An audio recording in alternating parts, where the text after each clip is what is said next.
Hey guys, I'm here with Bobby Montaniz. He's all-star superstar. He's an actor. He's a singer. He's a jack of all trades.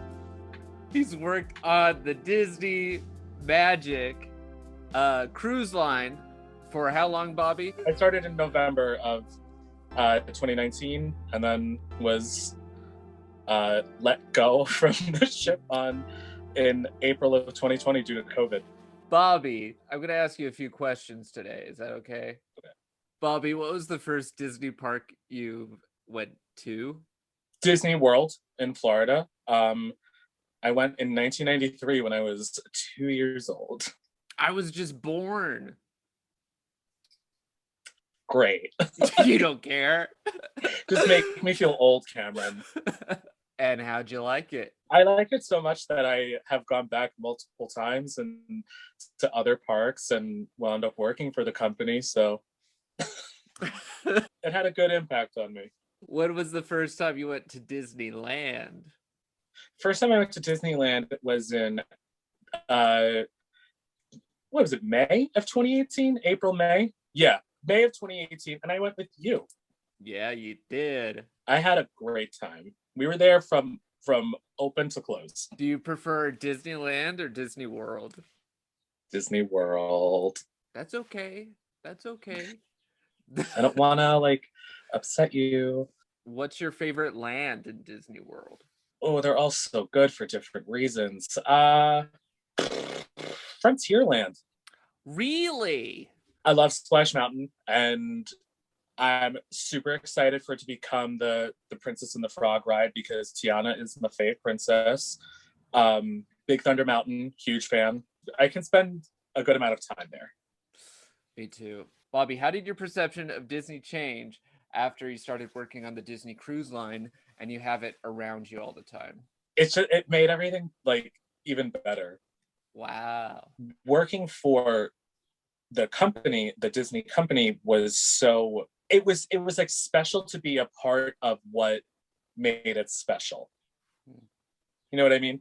Yeah. Like to have interactions with guests and fans of, you know, the movies or the shows or the characters, or, you know, it just, there's just something so special about it. And like some people say that it kind of like ruins it for them, but it honestly just made it probably worse for me. like my love for the company is just like unending. Like it's amazing. It's amazing what they can do with, you know, storytelling and theming, and, you know, all of a sudden you just like you just be walking and all of a sudden you turn a corner and, like, you know, there was Mickey just like bopping around, like, and, you know, and he would just be like, hi, and you're like, hey boss, or like you turn a corner and, like, you know, there's Cinderella just like taking a lap.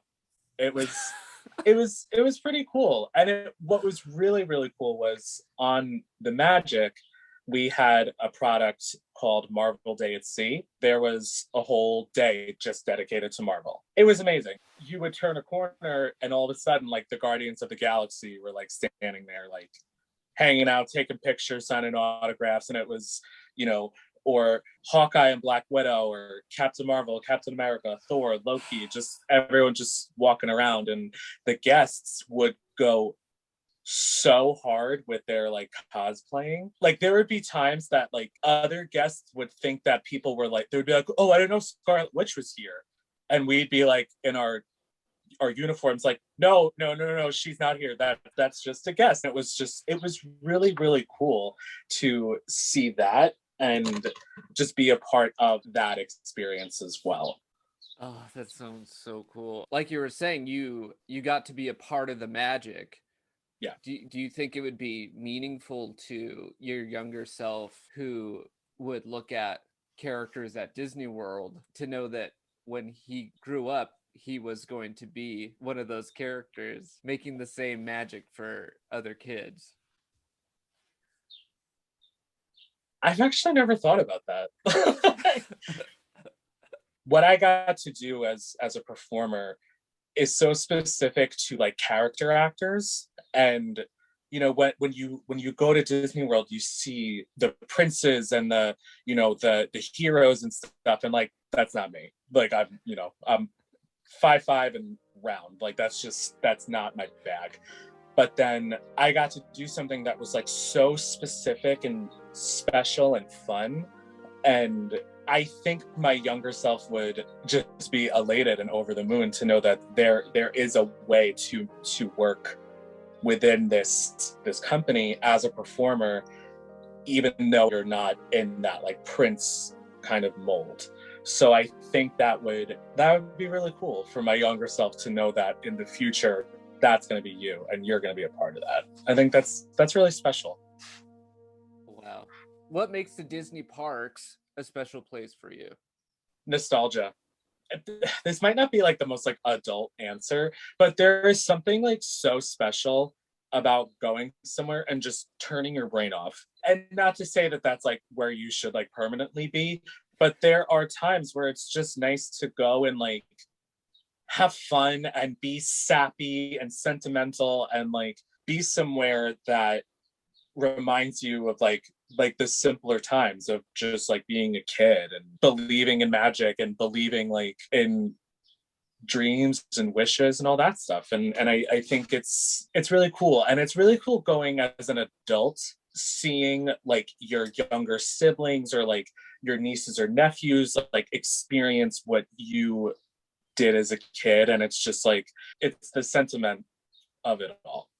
That's such a perfect answer. Is there anything like in your experience on the cruise or at the parks that made you realize something new about how you feel about Disney?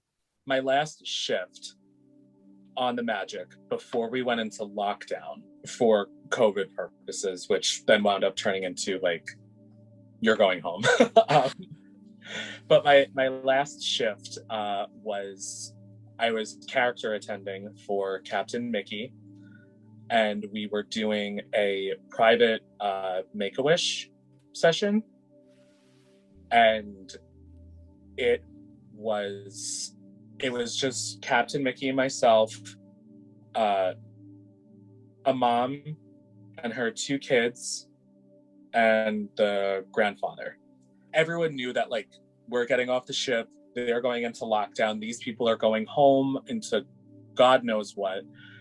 So there was something like so special about that shift and that interaction, that this could have been like the last moment of magic for them for quite some time. It was certainly like the last moment of Disney magic that I've had for quite some time. And I think the thrill of working for the company, or the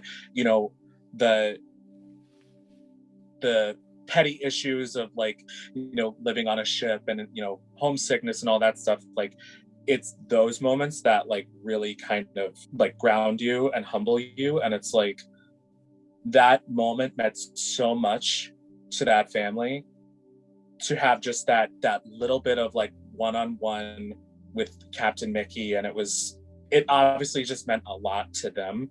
And for me, that made my entire contract. Like it was palpable. Like you could just feel like how important that was. And the fact that was my last shift, always like when I think about it, I'm like, that was powerful. Wow. I want to cry. That's a great answer. It's been a rootin' tootin' good time talking to you, Bobby.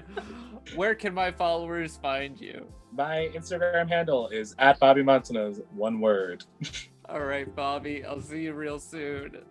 Bye, Cameron. Bye.